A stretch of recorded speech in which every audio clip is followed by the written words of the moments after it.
August 2026ರಲ್ಲಿ ಮಿಥುನ ರಾಶಿಗೆ ಸರಾಸರಿಗಿಂತ ಉತ್ತಮವಾದ ಫಲಿತಾಂಶಗಳು ದೊರೆಯಲಿವೆ.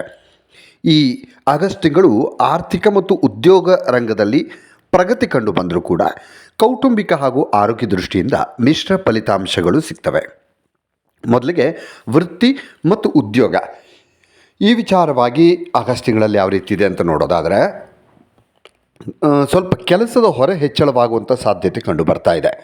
ಉದ್ಯೋಗಿಗಳಿಗೆ ಕಚೇರಿಯಲ್ಲಿ ಜವಾಬ್ದಾರಿ ಹೆಚ್ಚಾಗತ್ತೆ, ಹಾಗೆ ಕೆಲಸದ ಒತ್ತಡ ಕೂಡ ಹೆಚ್ಚಾಗತ್ತೆ. ಇದರಿಂದ ಸ್ವಲ್ಪ ಮಾನಸಿಕ ಕಿರಿಕಿರಿ ಕೂಡ ಉಂಟಾಗೋ ಸಾಧ್ಯತೆ ಇದೆ. ಇನ್ನೊಂದು, ಶ್ರಮಕ್ಕೆ ತಕ್ಕ ಪ್ರತಿಫಲ ಸಿಗುತ್ತೆ. ಹೆಚ್ಚಿನ ಪರಿಶ್ರಮ ಪಡಬೇಕಾಗಿ ಬಂದರು ಅಂದರೆ ಹೆಚ್ಚಿನ ಕೆಲಸದಲ್ಲಿ ನೀವು ಹೆಚ್ಚಿನ ಪರಿಶ್ರಮವನ್ನು ಹಾಕ್ತೀರಿ, ಆದರೆ ಅದು ವ್ಯರ್ಥ ಆಗೋದಿಲ್ಲ. ಖಂಡಿತವಾಗಲೂ ನಿಮಗೆ ನಿಮ್ಮ ಪರಿಶ್ರಮಕ್ಕೆ ತಕ್ಕ ಯಶಸ್ಸು ಮತ್ತು ನಿಮ್ಮ ಮೇಲಾಧಿಕಾರಿಗಳು ನಿಮ್ಮ ಕೆಲಸವನ್ನು ಪ್ರಶಂಸೆ ಮಾಡ್ತಾರೆ. ವ್ಯಾಪಾರ ಮಾಡುವಂಥವರಾಗಿದ್ದರೆ ಮಿಥುನ ರಾಶಿಯವರು ನೋಡಿ, ಉದ್ಯಮಿಗಳಿಗೆ ವಿಶೇಷವಾಗಿ ಕೌಟುಂಬಿಕ ಅಥವಾ ಪಿತ್ರಾರ್ಜಿತ ವ್ಯವಹಾರ ನಡೆಸುವವರಿಗೆ ಈ ತಿಂಗಳು ಉತ್ತಮ ಆರ್ಥಿಕ ಲಾಭ ತರುತ್ತೆ. ಅಂದರೆ ವಂಶ ಪಾರಂಪರ್ಯವಾಗಿ ಬಂದಂತಹ ಯಾವುದಾದ್ರೂ ಕಸುಬನ್ನು ಅಥವಾ ವ್ಯವಹಾರವನ್ನು ಮಾಡ್ತಾ ಇದ್ದದಿದ್ದರೆ ಖಂಡಿತವಾಗಲೂ ಒಳ್ಳೆ ಲಾಭ ಇದೆ ಮಿಥುನ ರಾಶಿಯವರಿಗೆ. ಇನ್ನು ವೃತ್ತಿ ಜೀವನದಲ್ಲಿ ಪ್ರಮುಖ ನಿರ್ಧಾರವನ್ನು ನೀವು ತೆಗೆದುಕೊಳ್ಬೇಕು ಅಂತಂತಂದರೆ ಆಗಸ್ಟ್ 5ನೇ ತಾರೀಕು, ಆಗಸ್ಟ್ 24 ಮತ್ತು 31ನೇ ತಾರೀಕು ಬಹಳ ಶುಭ, ಅತ್ಯಂತ ಶುಭ ದಿನಗಳು. ಈ ದಿನದಂದು ಒಳ್ಳೆಯ ನಿರ್ಧಾರವನ್ನು ನೀವು ತೆಗೆದುಕೊಳ್ಬಹುದು. ಇನ್ನು ಆರ್ಥಿಕ ಸ್ಥಿತಿ, ಆರ್ಥಿಕವಾಗಿ ಈ ತಿಂಗಳು ಉತ್ತಮವಾಗಿದೆ. ಹೊಸ ಆದಾಯದ ಮೂಲಗಳು ನಿಮಗೆ ತೆರೆದುಕೊಳ್ತವೆ. ಅಂದರೆ ಬೇರೆ ಬೇರೆ ಕಡೆಯಿಂದ ನೀವು ಆದಾಯದ ಮೂಲವನ್ನು ಅಂದರೆ ಆದಾಯ ಮಾಡ್ಕೊಳ್ಳೋಕ್ಕೆ ಅವಕಾಶಗಳು ಅಥವಾ ದಾರಿಗಳು ತೆರೆದುಕೊಳ್ತವೆ. ದೀರ್ಘಕಾಲದಿಂದ ಎಲ್ಲಾದರೂ ಹಣ ಯಾರಿಗಾದರೂ ಕೊಟ್ಟದಿದ್ದರೆ ಅಥವಾ ಯಾವುದೋ ಕೆಲಸ ಮಾಡಿದೆ ಹಣ ಬರಬೇಕಂತಿದ್ರೆ ಸಿಕ್ಕಾಕೊಂಡಿರುವಂಥ ಹಣ, ಹಳೆಯ ಬಾಕಿ ವಸೂಲಿ ಎಲ್ಲವೂ ಕೂಡ ಈಗ ನಿಮ್ಮ ಕೈ ಸೇರುತ್ತೆ. ಆದಾಯ ಚೆನ್ನಾಗಿದ್ದರೂ ಅದಕ್ಕೆ ಸರಿಯಾಗಿ ಖರ್ಚುಗಳು ಕೂಡ ಹೆಚ್ಚಾಗ್ತಾ ಇರೋದರಿಂದ ಬಜೆಟ್ ಕಡೆಗೆ ಅಂದರೆ ಖರ್ಚು ಮಾಡುವಾಗ ಯಾವುದಕ್ಕೆ ಖರ್ಚು ಮಾಡಬೇಕು ಅಥವಾ ಅನಾವಶ್ಯಕ ಖರ್ಚುಗಳು ಯಾವುದು ಅನ್ನೋದನ್ನು ನೋಡ್ಕೊಂಡು ಖರ್ಚು ಮಾಡಬೇಕಾಗತ್ತೆ.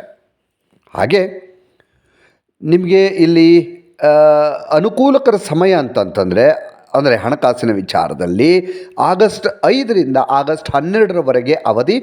ಯಾವುದೇ ಒಂದು ಒಪ್ಪಂದ ಅಥವಾ ಆರ್ಥಿಕ ವಹಿವಾಟು ಅಥವಾ ಯಾರಿಗಾರು ಹಣ ಕೊಡಬೇಕು ಅಥವಾ ಯಾವುದಾದ್ರೂ ಇನ್ವೆಸ್ಟ್ಮೆಂಟ್ ಮಾಡಬೇಕು ಅಂತಿದ್ರೆ ಬಹಳ ಚೆನ್ನಾಗಿರುವಂಥ ಟೈಮ್ ಅಂದರೆ ಆಗಸ್ಟ್ 5ರಿಂದ ಆಗಸ್ಟ್ 12.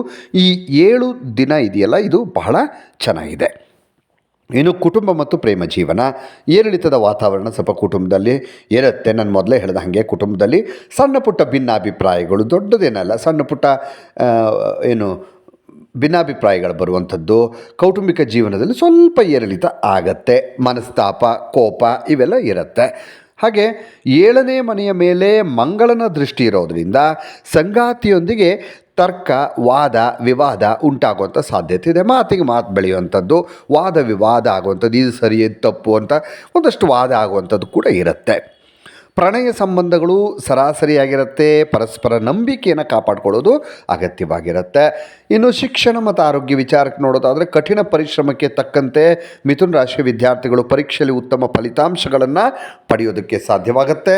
ಹಾಗೆ ದೈಹಿಕ ಯೋಗಕ್ಷೇಮದ ಬಗ್ಗೆ ವಿಶೇಷವಾಗಿ ನೀವು ಗಮನ ಹರಿಸಬೇಕು. ಕೆಲಸದ ಒತ್ತಡದಿಂದ ಬೆನ್ನು ನೋವು ಅಥವಾ ಮಾನಸಿಕ ಆತಂಕ ಎದುರಾಗಬಹುದು. ನಿಮ್ಮ ಜೀವನ ಸಂಗಾತಿಗೂ ಕೆಲವು ಆರೋಗ್ಯ ಸಮಸ್ಯೆಗಳು ಎದುರಾಗುವಂತಹ ಸಾಧ್ಯತೆ ಇದೆ. ಇನ್ನು ಪರಿಹಾರ ಅಂತ ನೋಡೋದಾದರೆ ನೋಡಿ, ತಿಂಗಳ ಪ್ರತಿ ಮಂಗಳವಾರದಂದು ದೇವಸ್ಥಾನದಲ್ಲಿ ಅಥವಾ ಅಗತ್ಯ ಇರುವಂಥವರಿಗೆ ಕೆಂಪು ದಾಳಿಂಬೆ ಹಣ್ಣುಗಳನ್ನು ದಾನ ಮಾಡಬೇಕು. ಇದರಿಂದ ಒಂದಷ್ಟು ಸಮಸ್ಯೆಗಳು ನಿವಾರಣೆ ಆಗುತ್ತೆ. ನಿಮ್ಮ ದೈನಂದಿನ ಪ್ರಮುಖ ಕೆಲಸಗಳಿಗೆ ಬುಧವಾರ ಅತ್ಯಂತ ಯೋಗ್ಯವಾದಂಥ ದಿನ. ಆದಷ್ಟು ಒಳ್ಳೆಯ ಕೆಲಸ ಮಾಡಬೇಕು ಅಥವಾ ಯಾವುದಾದ್ರೂ ನಿರ್ಧಾರ ತೆಗೆದುಕೊಳ್ಬೇಕು ಅಂದರೆ ಬುಧವಾರದಂದು ನೀವು ಆ ಕೆಲಸನ ಮಾಡಿದ್ರೆ ಬಹಳ ಒಳ್ಳೆಯದಾಗತ್ತೆ. ಇನ್ನಷ್ಟು ವಿಡಿಯೋಗಳಿಗಾಗಿ ಮೀಡಿಯಾ 18 ಕರ್ನಾಟಕ ಚಾನಲನ್ನು ಸಬ್ಸ್ಕ್ರೈಬ್ ಮಾಡಿ ಹಾಗೂ ಹೊಸ ವಿಡಿಯೋಗಳ ಅಪ್ಡೇಟ್ಗಳಿಗಾಗಿ ಬೆಲ್ ಐಕನನ್ನು ಕ್ಲಿಕ್ ಮಾಡಿ. Thank you.